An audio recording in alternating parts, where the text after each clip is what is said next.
HK's birthday, and Duke did not disappoint, winning in the final seconds 63-62.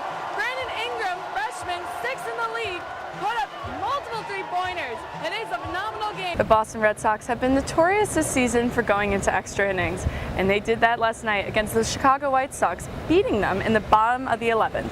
Mitch Moreland had a huge homer out to right field, ending the game and putting the Red Sox in a great spot 3 games before the New York Yankees. The boys of the Wake Forest baseball team are back for their 2016 season. Now I'm talking about Will Craig, who has been recently nominated for the Golden Spikes Award, which has been noticed by the MLB and the USA Baseball. But according to Coach Walter, he's not the only star on this 2016 team. We're outside Fenway Park, where tonight the Boston Red Sox take on the Kansas City Royals. The Kansas City Royals are coming off a 7-game win streak, but they're starting to slump. That's not the only big story out tonight. David Price will not be on the mound due to an elbow injury that he's been having throughout the season. John Farrell said that it's better not to risk him and to put him on the DL. He will start to pitch a little bit in the coming days. There has been a revolution in the NBA, but one team that's been struggling to acquire the right people has been the Boston Celtics. They made it to the Eastern Conference Finals last year and lost to the Cleveland Cavaliers.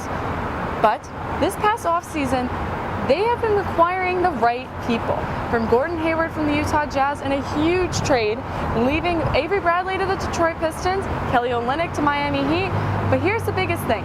They chose smartly this past summer.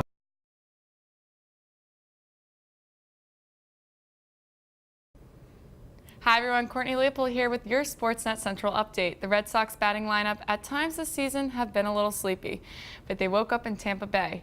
The Red Sox are still holding their lead in the AL East after toppling the Rays in their 2-game series. They are now 4 games ahead of the New York Yankees.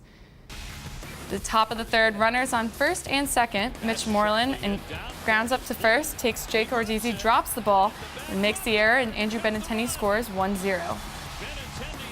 Top of the 5th, runners on first and second. Mookie Betts line drive up the middle.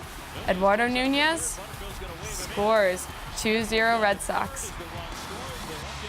Later in the inning, bases loaded from Moreland. Dan Jennings throws a wild pitch. Benintendi scores. 3-0 Red Sox lead. Same inning, bases loaded again, this time for Brock Holt.